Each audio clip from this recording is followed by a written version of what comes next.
From LinkedIn News, I'm Leah Smart, host of Everyday Better, an award-winning podcast dedicated to personal development. Join me every week for captivating stories and research to find more fulfillment in your work and personal life. Listen to Everyday Better on the LinkedIn Podcast Network, Apple Podcasts, or wherever you get your podcasts.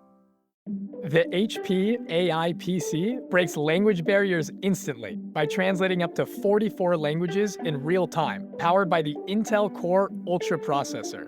With the right tools, work doesn't have to feel like work. Learn more at hp.com/AI PC.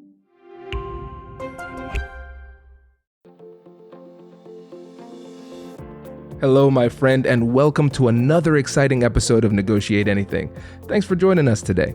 With over 10 million downloads and listeners from more than 180 different countries, it's dedicated listeners just like you who have made Negotiate Anything the #1 negotiation podcast in the world. I'm your host, Kwame Christian. I'm a business lawyer, mediator, author, and the proud CEO of the American Negotiation Institute. Now, before we get into today's insightful conversation, I have a golden opportunity for those of you who recognize the power of negotiation in your professional lives.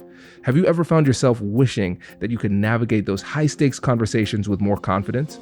Or perhaps you're looking to empower your team with the art of persuasion and conflict resolution. At the American Negotiation Institute, we've crafted specialized keynotes and workshops tailored for those very needs. We've transformed the negotiation skills of professionals worldwide, and we're eager to do the same for you. We believe the best things in life are on the other side of difficult conversations, and our goal is to help you improve your lives and the lives of those around you, one difficult conversation at a time. Don't let another challenging conversation leave you second guessing. Click the link in the description to discover how we can help you find confidence in conflict, negotiate better deals, and have stronger relationships. Because in the world of business, every conversation counts. And now, without further ado, let's jump into the interview. Kwame Christian, welcome to Behavioral Grooves. Hey, thanks for having me, guys. Oh, we are super, super excited to have you. We are. And let's get started with a speed round. So tell us, do you prefer coffee or tea? Tea. All right. Same here. Caribbean American. We didn't do coffee, so I was raised on tea. Wow. Yeah. I was raised in a coffee household and just couldn't stand the taste of it. So I'm a tea guy. Yeah, okay. All right. Would you rather have dinner with your favorite sports star or favorite musician? Oh, this is a tough one. He's contemplating here. Well, my favorite musician is dead, so that could be kind of weird. Well, we're suspend all, physical laws of the universe and have him be alive or her alive. So cool. Let's go with it. So Bob Marley and Kwame. Oh, there you Bob go. Marley, Bob, the Bob. Oh my gosh, we just found out that we have a new puppy, and our dog responds really, really well to Bob Marley. Oh, that's great. We get to Wait in Vain, and he's just like, the dog is just chill with Wait in Vain. It's just fantastic. That's great. That is great. It's hard not to chill with Bob playing. Exactly. Okay, so would you rather learn a new instrument or a new language? New language. Okay. Awesome. Yeah. Awesome. All right. You know which one? So I speak English, as you can tell, and then so intermediate Spanish. So I studied abroad in Ecuador and have a minor in Spanish, so I can survive in Spanish speaking countries. I am fluent in Pig Latin, and then I would add French to that. Oh, very good. Okay. Good deal. Your family's from Jamaica, right? And is French one of the Jamaican? The Caribbean. So my dad's from Dominica and my mom's from Guyana. Okay. And so both of them have English as the native language, but the Creole is like a French patois in Dominica. So I'd be able to kind of at least understand it a little bit more. Yeah. All right. Fantastic. All right. Coming home from a long day of work, Cinnamon Toast Crunch or granola? Oh my gosh. What kind of question is this? Cinnamon Toast Crunch all day. All right. So had to bring that in just because I saw your TED Talk that you were talking and you might have gotten a little upset with your wife a few times about eating the last bowl of Cinnamon Toast Crunch, right? Yeah. And the funny thing is it still happens. And now my 4-year-old is he's adept enough to get it himself, and he does the same thing. So I'm going to need to have a secret stash. Yeah, there you go. There you go. Yes. Oh, well, actually, it was really interesting in your TED Talk when you talked about that, because you used it as this element to kind of talk about negotiation and how you do that and various different things. So just to start off, you kind of focus in on negotiations. Tell us a little bit about that, and how did you get into that? Yeah, so I'm a business lawyer by trade. So negotiation is what I do. So I'm of counsel at Carlisle, Patchen and Murphy, in addition to what I do at the American Negotiation Institute. And really, when it comes down to my passion, I love teaching negotiation, because originally what I wanted to do was be a therapist. That's what I wanted to do, because my undergrad's in psychology. And then I got swept into politics. So I said, okay, I want to be a politician. Then that's what led me to get the law degree and master's of public policy. That's where that combo comes from. But then as I started to learn more about politics, I said, I do not want any part of this lifestyle. Okay, fair enough. You are a smart man right there. Yeah. So for me, when it comes to negotiation, really, it's about me putting myself in a position where I can help people, because what we always say is the best things in life are on the other side of difficult conversations. And so for me, when I'm able to help people to overcome their fears, anxieties, and all of those things related to the difficult conversations they're having in their lives, not just in traditional business negotiations, but difficult conversations in general, these everyday discussions, we're helping them to live the best version of their lives. So this is really the avenue I use to go back to my psychology. Negotiation, the word negotiation is really just a branding tool. That's really it. It's all about the psyche. Well, you've even gone so far as to say that a good negotiation skills leads to a happier life. Mm-hmm. Absolutely. And I think the thing is, for negotiation, people don't really understand what a negotiation is. They think about these really stuffy conversations, car sales, house sales, those smoky rooms, but the reality is we're negotiating all the time. And so the definition I like to use for negotiation is anytime you're in a conversation and somebody in the conversation wants something. So really, I don't think about negotiation like a tool. I think about it more like a life philosophy. We're going to filter every single interaction through the lens of negotiation. And then that helps us to be more intentional about the way that we go about interacting with each other. Well, give us an example, if you could. Could you walk us through a simple example of this? Example. So Kai, 4 years old. Okay. So last night, he was out of bed. And so I said, hey, Kai, all right, why are you getting out of bed? What's wrong? Well, I want somebody to cuddle with me. Okay. Well, Kai, did we cuddle with you before? Yes, you did. Okay. So what do you think the reason is that we have you go to bed when you do? So I can get big and strong. Well, do you want to get big and strong? Yeah, I want to get big and strong. All right, guys. So what do you think you should do right now? Well, I should stay in bed. There you go. Negotiation 1. So instead of approaching it through an authoritative approach, just as a parent with maximum leverage, you 4-year-old stay in bed now. Do what I say and do it, right?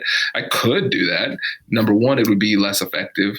Number 2, he wouldn't feel good during the process. And number 3, we miss out on the learning opportunity that he has by learning to communicate and express himself in the process too. And so I use negotiation every day as a relationship building tool. And the thing is, when you filter every interaction through this lens, when those bigger negotiations happen, you're always ready. You're never caught off guard. So you have a component that you talk about, compassionate curiosity. And it sounds like actually in that conversation that you had with Kai, there was some compassionate curiosity that came out of that. Can you explain to our listeners a little bit about that methodology and how you approach that? Yeah. So in my TED Talk, I talked about this, but in my book, I go a lot deeper. So the book has the same name, Finding Confidence in Conflict. And so with the framework, it's 3 parts. And the first part is acknowledging and validating emotions. The second part is getting curious with compassion. And then the third part is joint problem solving. And the strategy behind this is really just laying this framework over the psychology that we all know. Because the reason why a lot of times we fail in these difficult conversations and negotiations is because we don't handle the emotional side. We don't even get a chance to even wrestle with the substance at a high level, because we're not even engaging in the conversation with our higher level thinking. It's just 2 people emoting at each other, and we wonder why things are going so poorly.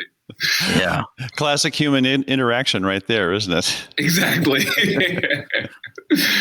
Yeah. So I find this particularly interesting that as Kurt brought up, this whole compassionate curiosity is really different from just this emoting exchange, right? We're too often caught up in our quick and responsive activities to actually stop and think, right? You as a father, you took time to stop and think with your 4-year-old son rather than just doing this. It's hard for us to stop and think. How do you help people have that moment where they stop to think about something rather than just boom, boom, boom, boom, rather than just be reactive? Yeah, and I think that's something that we all have to acknowledge.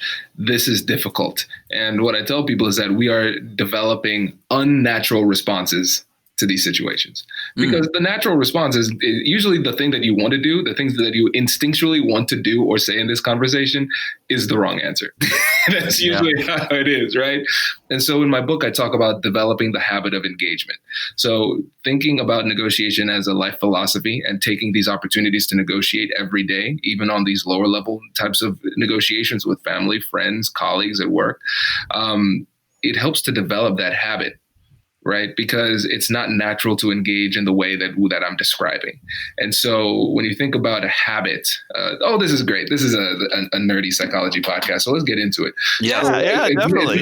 It's not just about thinking about it like a habit. Hey, this is something I regularly do.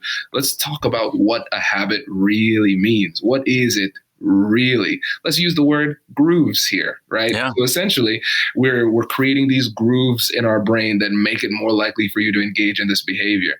And so when you think about what it takes to actually use cognition at a high level, the parts of your brain that are associated with habit forming are not even there. It just becomes who you are. We're talking about changes in the basal ganglia, right? These are things that just happen automatically. So for me, when it comes to engaging with people in this way, it is automatic. It's not natural, but it has become natural to me because of constantly filtering every interaction through this framework. Hello, my friends. Before we get back to today's episode, I want to ask you a question. Have you ever wondered how to elevate your team's negotiation game and how you can help the folks on your team have better, difficult conversations? At the American Negotiation Institute, we offer transformative keynotes and workshops tailored to empower professionals with top-tier negotiation and conflict resolution skills. Whether it's a keynote for your next event or hands-on training for your team, we've got you covered. Don't just negotiate. Master the art with the American Negotiation Institute. Click the link in the description to find out more. Elevate, negotiate, and succeed. Introducing the HP AI PC, your powerful AI assistant. Easily search through personal files, gain valuable insights, and make smarter, more informed business decisions. Unlock the future of work today with the HP AI PC, powered by the Intel Core Ultra processor. With the right tools, work doesn't have to feel like work. Learn more at hp.com/AIPC.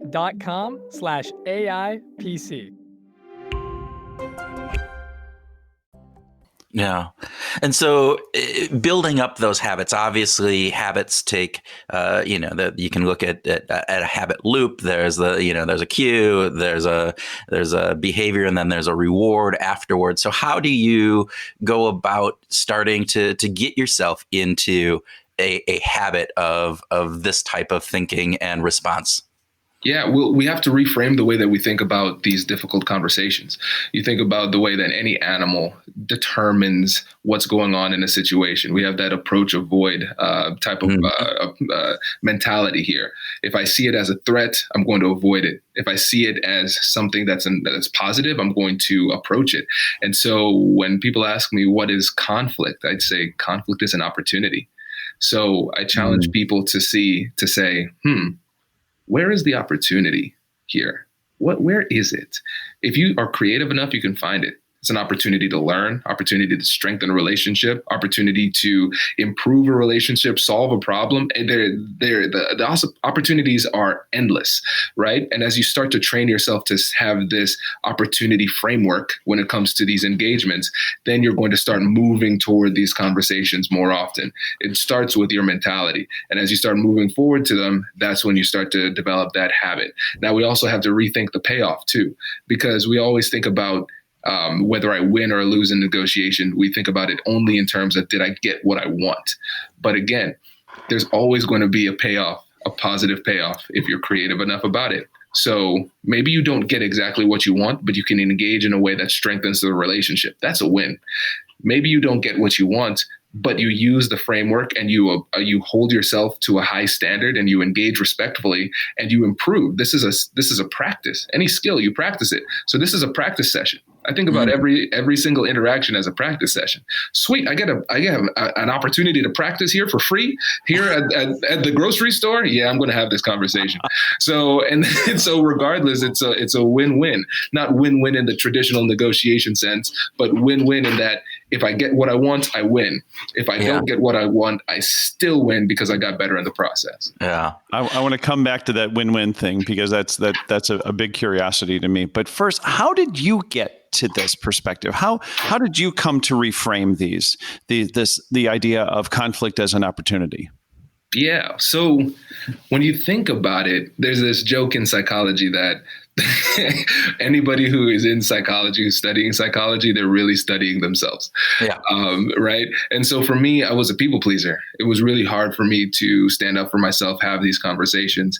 And so this was a lot of me working on myself and then subsequently recognizing that other people have the same challenge.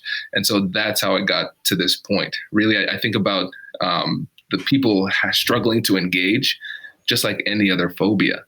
What can we use? Let's use the fundamental tenets of cognitive behavioral therapy. Let's see what we can do to work through this. And it fits really nicely. Yeah. Well, and you talk about being a pleaser. And I think there are a lot of people out there who would probably say that's a personality trait that they have. And with that, there is this fear of conflict. The idea that I can't say something because then they will feel like I don't like them, or it may endanger the relationship that we have. So if I'm a pleaser, which actually I kind of am, what do I do to really change that mindset? I mean, is it really just as simple as shifting that mindset to saying that this is an opportunity as opposed to being something I should be fearful for? Or is there other tricks that we can do? Yeah, there are other tricks, because I think we should layer these things. All of these things kind of fall on top of each other. And the thing is, when somebody's afraid, you can't just say, "Hey, stop being afraid." That works all the time. It's like, I never thought of that. Right? And so Tim, your response. I'm sorry, man. I've just told you to not being afraid all those years. All right, exactly. And so for me, what I do is I say, listen, it's okay to be afraid. Just be afraid of the right thing. And so I moved from the fear of failure to the fear of regret. Will I look back on this interaction and regret the way that I had it or did not have it? And I recognized when I evaluated my performance in difficult conversations, if I actually had the conversation, regardless of how it turned out, I felt really good about myself. I looked at myself and I'm like, that's a guy I can respect. That's what I want to look at. I want to look back on my behaviors and say, that's a guy I can respect. But then on the other hand, if I avoid the conversation and with this mythical goal of preserving the relationships through avoidance, I look back and I'm like, I don't like that guy. I don't like that guy. And now sometimes in the moment, the issue is that we don't have that perspective. We're just living here and we get this fear focuses, right? It focuses you, and it focuses you oftentimes on the wrong thing. We need to get some perspective. And the way that I do it is by having kind of a deathbed perspective, which is a little bit morbid, but it definitely pulls you out of the moment. And so I say, if looking back on this, when my life is done, and I think back to this very moment, how will I feel about what I did or didn't do? How will I feel about my decision to not engage in this conflict? Oh, okay. Yeah. No, this is deeper than just what is at issue right now. This is about self-respect. And so once I started to think about these interactions in that way, it became a lot easier to make the right decision. So for a part of that sounds like there's a self-identity that comes with this, right? So you are looking at this through a lens of who am I as an individual? And are my actions then reflecting who I want to be as that person? And so the reframe is more than just reframing the situation. It's reframing who you are and how you show up in the world. Is that an over kind of a statement of there, or No, would you agree with that? Yeah. That's a perfect synopsis. That really is. And it's so funny. You think about people who might be life coaches, business coaches, and all this stuff. You might be a business coach, but you've never made a business. Or you might be a life coach and your life might be in shambles. And people kind of look at that and they say, well, what is that about? What is that about? It's because as a life coach or a business coach, whatever it happens to be, as that advisor, or think about it even as a friend situation. Somebody as a friend can give great advice, but they're not following their own advice. It's easy to see what other people can do from the outside, can or should do from the outside, because you have the benefit of perspective. You're not feeling that emotion. People make bad decisions because they are not thinking through it. They're making emotional decisions. A lot of times in negotiation, one of the most difficult things for people to struggle with emotionally is pressure. They'll make bad decisions simply to alleviate the pressure. Right. And that's we want to avoid that. And so what I had to do for a long time before it became a habit doing this way when it relates to negotiation and conflict in particular and just general life choices, I had to ask myself, who's the guy I want to be? Who is the guy I want to be? OK, what would he do in this situation? Well, I guess I'm going to do that. and that's what I would listen to. It sounds so simple. It sounds simple. It's difficult to do, especially at the beginning. But after you start to get used to it, it almost becomes kind of like a joke. You start to feel that fear, the pressure. That to me, that doesn't go away. I just change the behavior. Right. That's the difference. Yeah. So let's go back to the win-win thing. For decades, we've been on the win-win solution. It's if you win and I win, then everybody wins. And so oftentimes in my work life, it just felt like a bunch of baloney. It just didn't feel like it was really sincere. It felt like people who were saying, okay, what we want is a win-win solution meant that was sort of code for I'm going to get what I want and you're going to feel good about me getting what I want. And so is win-win a myth or is it a reality? And if it is a reality, Kwame, tell us about how we can achieve that. So it's funny that you use the word myth because in an episode, February 2020 of this year, I have an episode with Alan Sang called Negotiation Myths.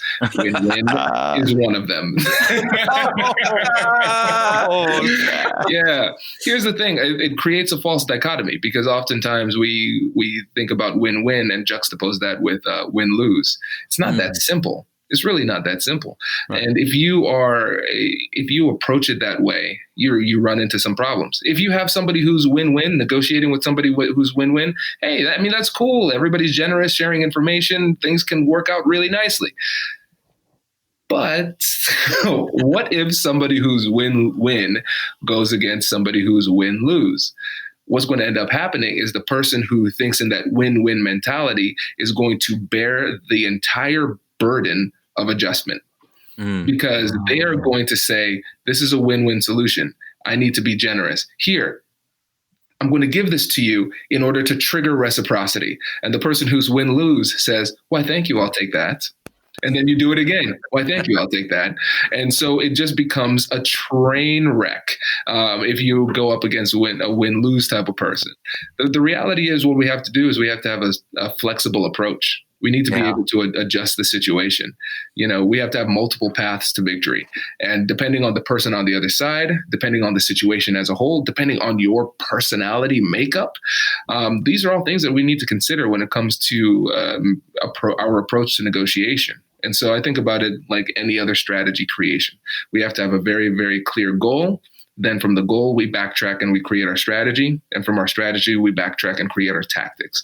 Yeah. And we have to do that after making a thorough analysis of the situation. And if you are just going to use the same strategies and tactics for every situation, I mean, it just doesn't make any sense. Well, and it sounds to a degree like the win-win if we're looking at the outcome of that negotiation, particularly if you're thinking business and you're negotiating cost or terms of an agreement, et cetera, and you have your goals and they have their goals, you may not get to a win-win there, right? Somebody might leave that negotiation saying, and we didn't get what we wanted.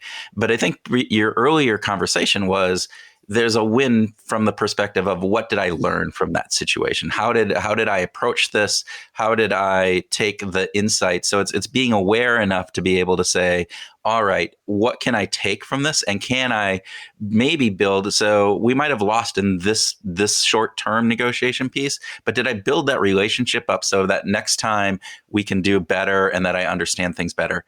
Maybe I'm misconstruing that, but that's one of the things that it came across as me from me.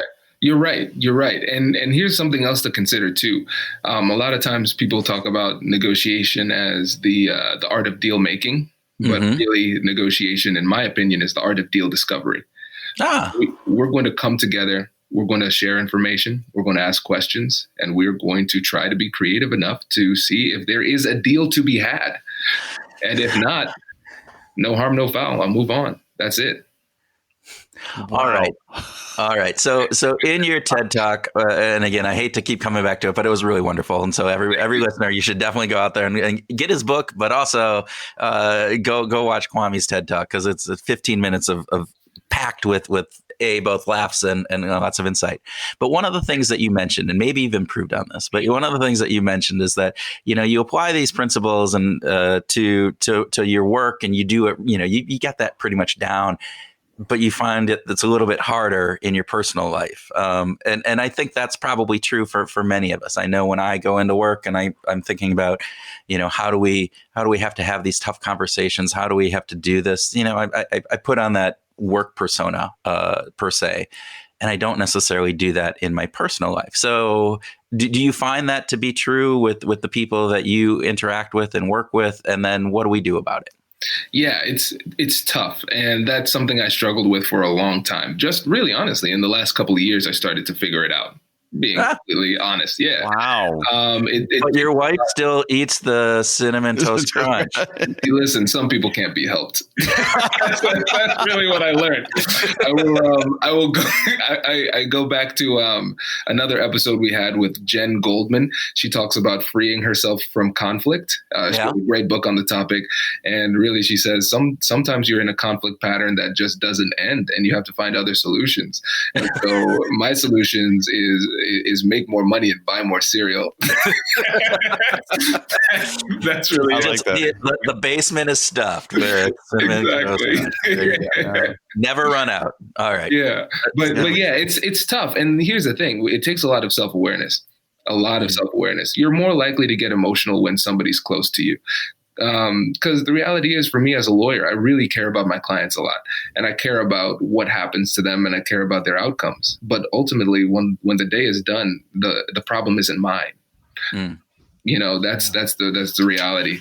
And it's easy to disconnect from other things with work too. This is just business. That's really it. And for me, at least, it's easy to do that. But at home, I come home and I expect to be understood. That's what happens. You should see my heart. And when it doesn't happen, I'm like, why don't you get me? It's been over a decade.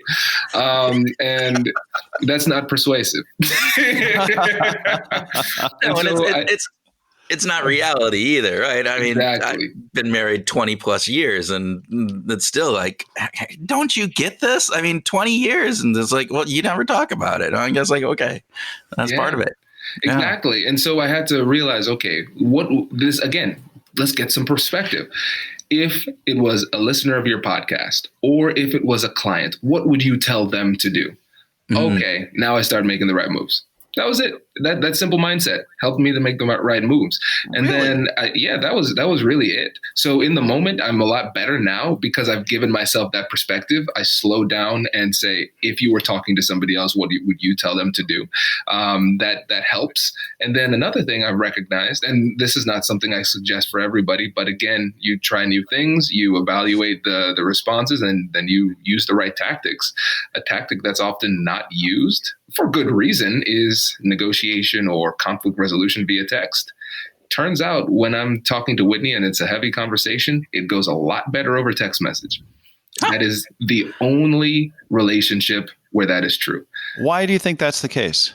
I think because I'm trained in conflict resolution, I can kind of sit in it a little bit better than she can. And so by having the conversation via text, I can recognize when she's getting a little bit more emotional, and then it's easier to inject some time. So I can say, all right, I'm going to give this about 30 minutes before I respond, slow down the process. And it makes it less likely for me to make a mistake too, emotionally. And so one of the things I always say is that you can't put the toothpaste back in the tube. You know, once you say certain things or make certain mistakes, you can't come back. Yeah. And right. So I can take the time and wordsmith my responses really, really well.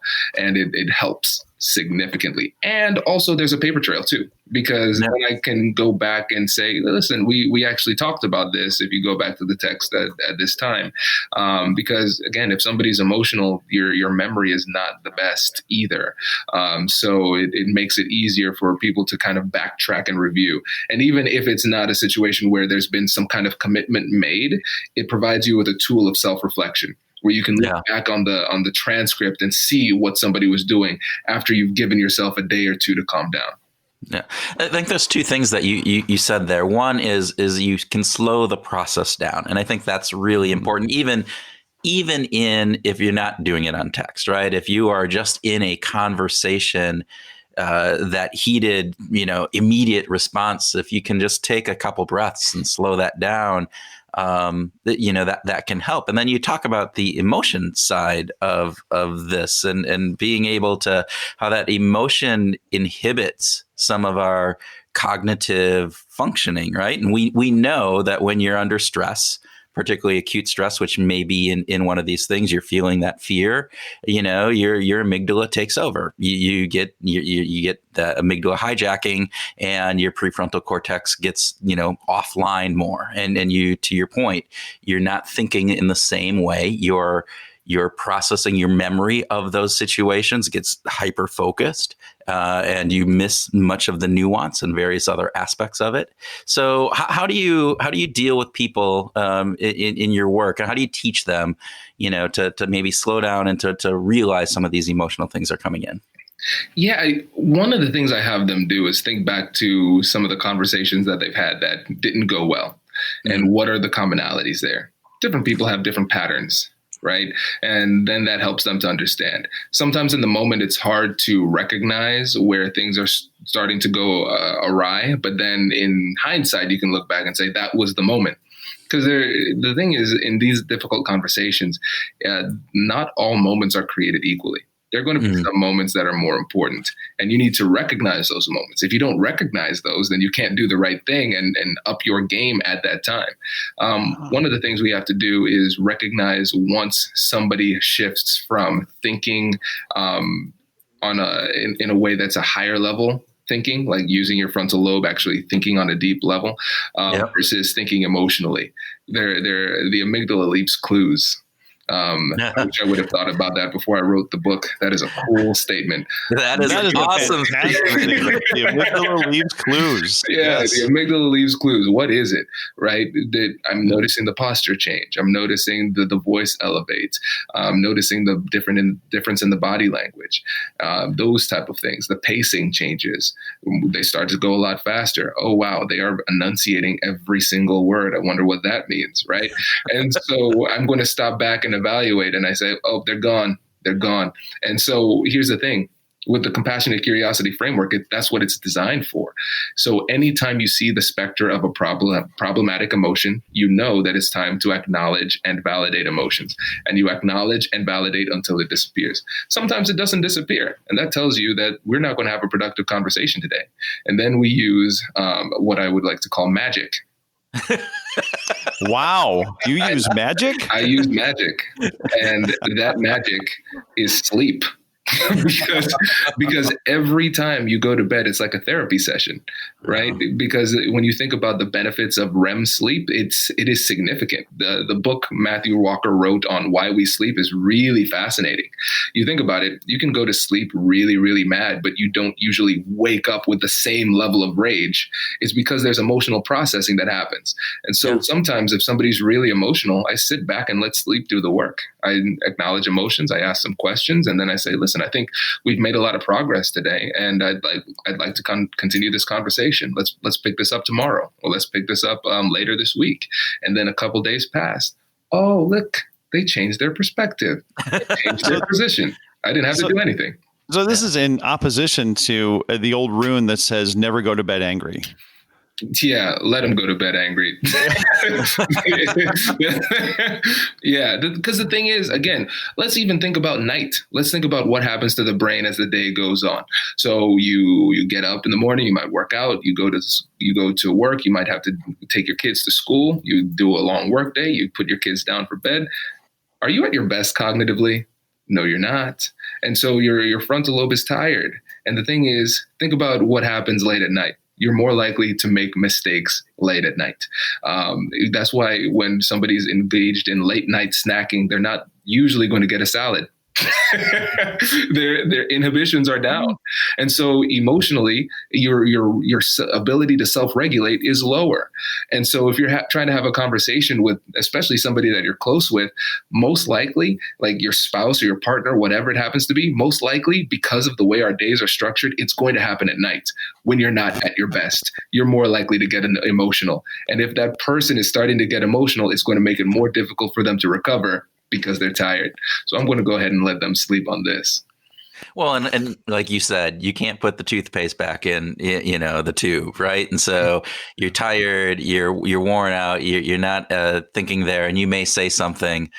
To your point, you talked about regret earlier. You may say something that you regret that if you just had a night to sleep on it, that's not going to happen. To what degree, Kwame? Earlier you were talking about fear of failure versus fear of regret, and we had a conversation. We've had some conversations with researchers recently that kind of imply, Roy Baumeister specifically implies that we can make a lot of decisions based on this anticipated regret, that we are actually kind of putting ourselves in a future state to say, I don't think I want to do that because I don't want to regret it later. And yet we also know, of course, there's a lot of emotion that drives our current behavior. Is there a sense of sort of present self versus future self in this idea of fear of failure, which is very present, versus fear of regret, which is more of a future thing?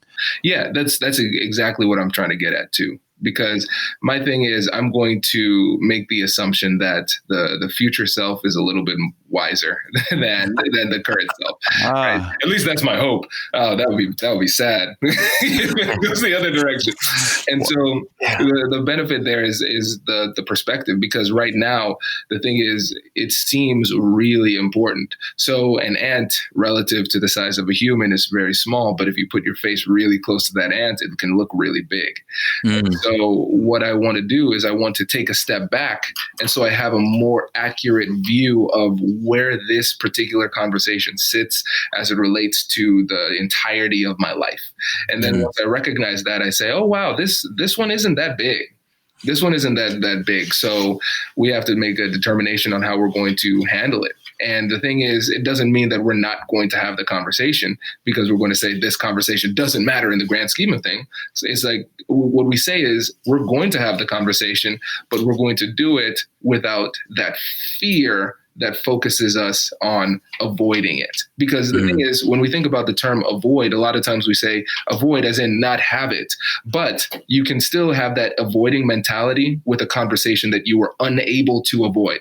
So let's say it was an unavoidable conversation, but you still have that avoid approach, just do it. I shouldn't say avoid approach, that avoid mentality, then you're just not going to engage at a high level. You're going to be tempted. You're going to relent when you shouldn't relent. You're not going to be as assertive. And so that's why I like to take a step back and think about it from the future, Kwame. Okay. I want to shift a little bit. So we were introduced to you by our mutual friend, Brian Ahern. And when he introduced us, he sent me a webinar, a link to the webinar that you did on social justice and race and social justice, which again, really fascinating. And again, great insights on that. And so, but one of the things, and it was right at the time of George Floyd, which, we're in Minneapolis, so it was really felt pretty strongly with both Tim and me. But one of the things I just want to get at from you is how do we have those tough conversations on race and social justice in this day and age with everything that's going on? And are there things that we need to be thinking about? In particularly, and I'm, coming from a white old male perspective here, how do I go about having these types of conversations in an appropriate manner that is reflective of what we need to do and be concerned about? Yeah. So one of the things we have to do, I guess we would say that it requires an approach that avoids overthinking, but at the same time requires some deeper thinking. So let's get into that. So when we think about avoiding overthinking, the compassionate curiosity framework works the same way. The psychology is the same. The emotions are just deeper. They're just stronger, right? So if you're talking to somebody who's very, very upset about the situation that we're experiencing here, you could, again, acknowledge and validate emotions. So when we're acknowledging, using psychological terms, this is affect labeling. So we're labeling the emotions. It's been seen for years in numerous studies that helps people calm down. And the reason is because once you label that emotion, it triggers the ventromedial prefrontal cortex to either determine whether or not we are accepting or rejecting that label. So that's what causes people to slow down and calm down. So we're going to acknowledge it and say, hey, it sounds like this is really having an impact on you. It sounds like you're really bothered by this situation. And then they explain themselves. And then you say, yeah, that makes sense. It makes complete sense that you feel this way. That's the validation, because people want to be understood. And so we do that until the emotions go away. Here's the thing. A lot of times in these conversations about race and social justice, we always assume that somebody wants us to necessarily do something. And so we kind of push it to the problem solving portion of the conversation. Sometimes they just want to be heard. And that's really it. And so just listening, acknowledging and listening, asking questions. And one of the best questions that you can ask as you start to transition into getting curious with compassion is, how can I be supportive? What can I do to be supportive to you as a friend? Really simple. And just listen to what they say. And if you just hold true to that form and just use a meat and potatoes approach to these conversations, it becomes a lot easier. Now, when it comes to the deeper thinking, we need to educate ourselves too. So we need to take some time to think about what are the concerns? What are the problems? What are the issues as it relates to this situation? And looking into that. So self-education is going to play a huge role. So you could be more aware of the role you do or do not play in this, and what you can or should not do in the situation to make the situation better. Yeah. Thank you for that. And thank you for bringing in the psychology terms on that. That was, of course. Double bonus bundle on that one. Yeah.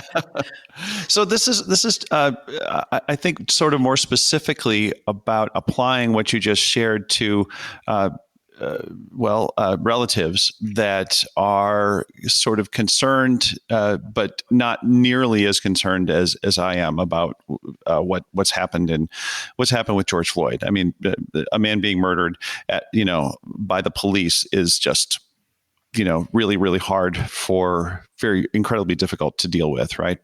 And I have some relatives who are.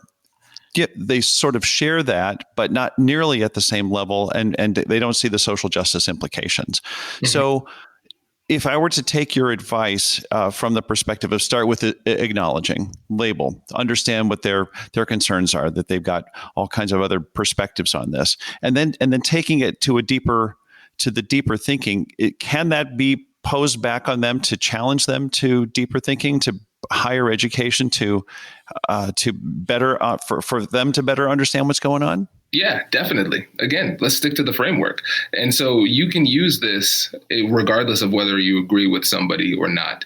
We have to remember acknowledgement doesn't mean agreement. We can acknowledge without agreeing. That's the first thing. And also remember, empathy isn't a concession. A lot of times when it comes to these difficult conversations, let's say you're somebody who is really upset about what's happening, things need to change, everybody needs to be in on the change, and then they're talking to somebody who disagrees, they might feel it's a concession to empathize. I'm not going to listen to them or appreciate what it is that they say. Absolutely not. They need to change, not me. Right? That's the approach. And the thing is, it's not that empathy is a concession. It's a necessary part of the equation. Imagine if you're a soldier and they say, okay, we're going to invade this territory. All right, good deal. So what does the territory look like? Hey, no. We do not care what the territory looks like. We're going to go in, we're going to do our thing regardless of what the territory looks like. Wait, sir, don't you think it's important to know what the territory looks like in order for us to competently move forward in this engagement? No, screw the territory. We're going to do it our way. Yeah. How are you going to persuade somebody if you don't understand where they're coming from? Yeah. You don't need to agree. You just need to recognize what the barriers are. And once you appreciate and acknowledge what those barriers are, then you can structure your argument or your conversation to address those specific barriers.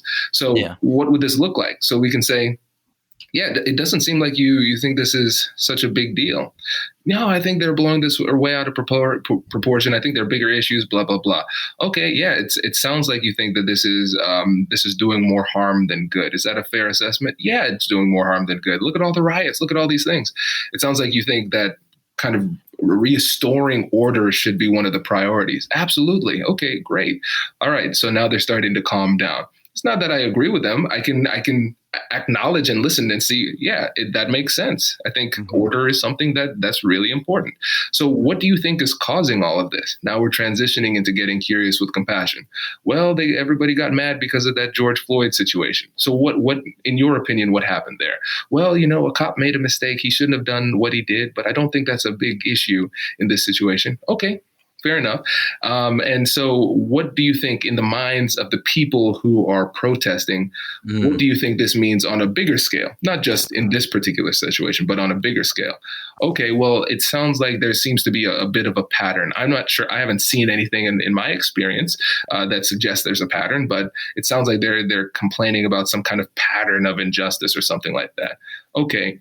Could it possibly be that because of your perspective and your lived experience that you just haven't had the opportunity to see that?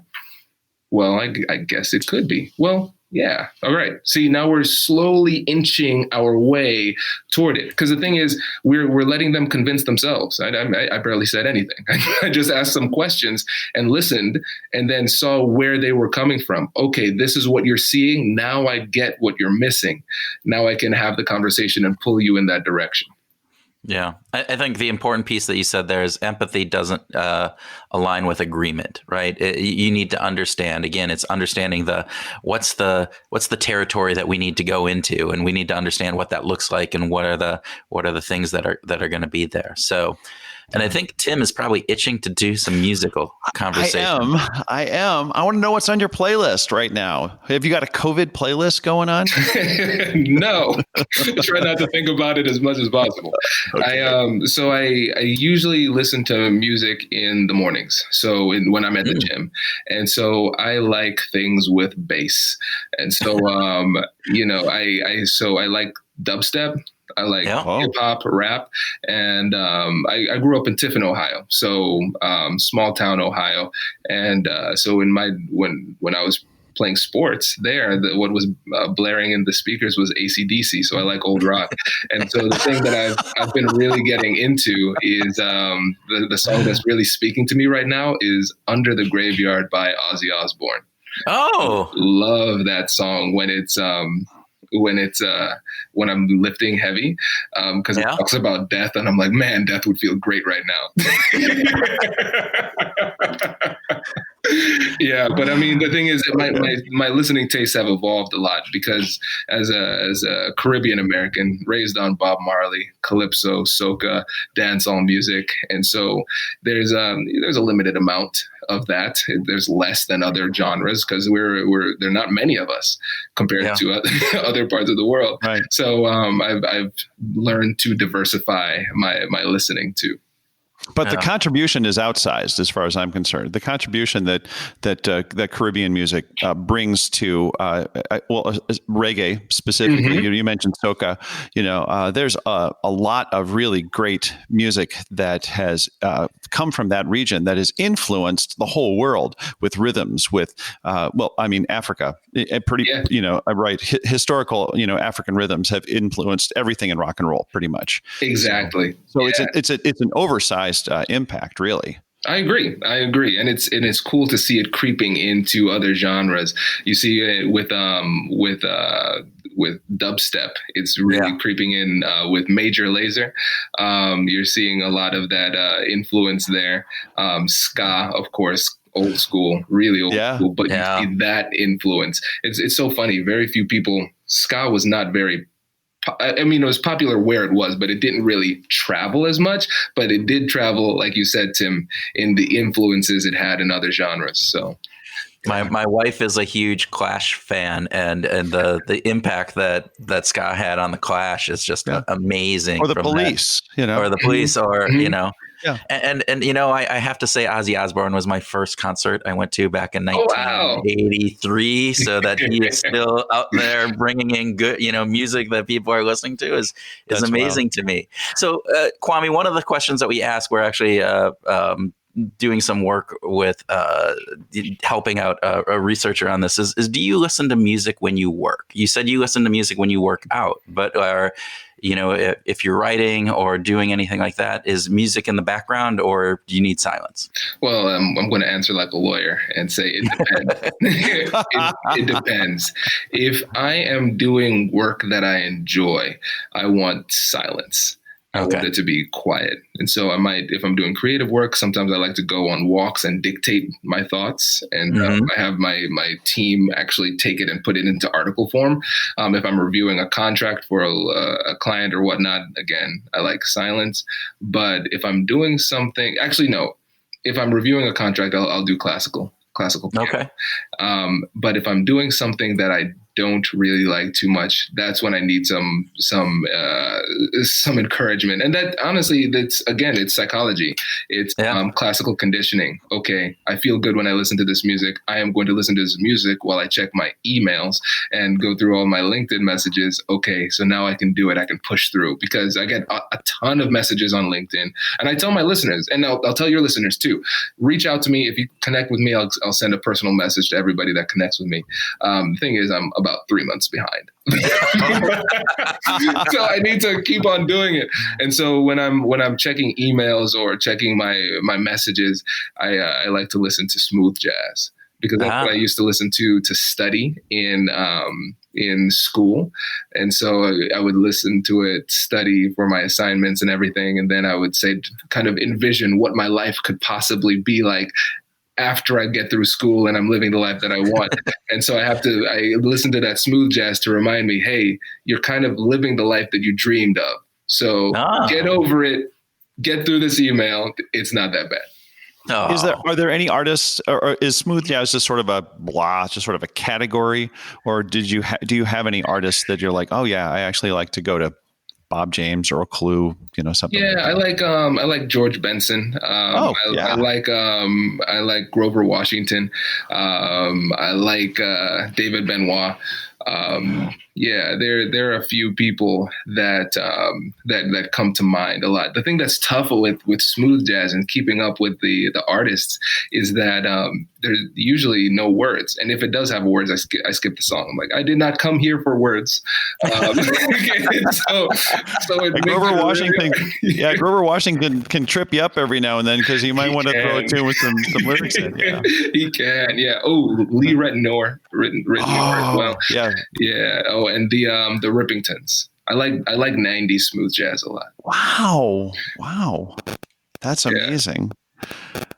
This is a fun conversation. I never get to talk about my bizarre musical blends. You have an eclectic mix. You're talking about classical when you're, reviewing contracts, to smooth jazz, to Ozzy Osbourne and David in the morning Benoit. with dubstep. Oh man, I'm pretty sure that we have never had a conversation that included Major Lazer and the Rippingtons and Ozzy Osbourne in the same conversation. So, yeah, awesome. I think that we've just accomplished something fantastic. That's great.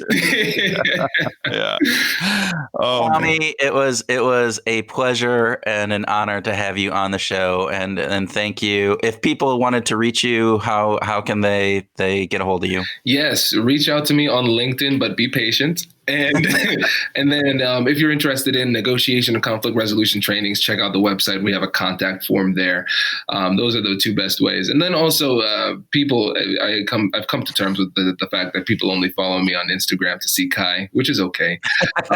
So Kwame Negotiates is my Instagram handle. All right. Well, fantastic, Kwame. And again, thank you very much. Thank you. No, it was my pleasure. Congratulations! You've just joined an elite club. By listening to a full episode, you're now officially on the Negotiate Anything team. So welcome aboard. What most team members do is they subscribe to the podcast because that allows them to automatically get the latest episodes of the show. The best things in life lie on the other side of difficult conversations. Keep learning, keep practicing, and keep getting better. Your relationships will improve, your career will soar, and you'll have the confidence you need to get the most out of these crucial conversations. Again, thank you for joining the team. We're excited to have you, and I will see you in the next episode. I'll catch you later.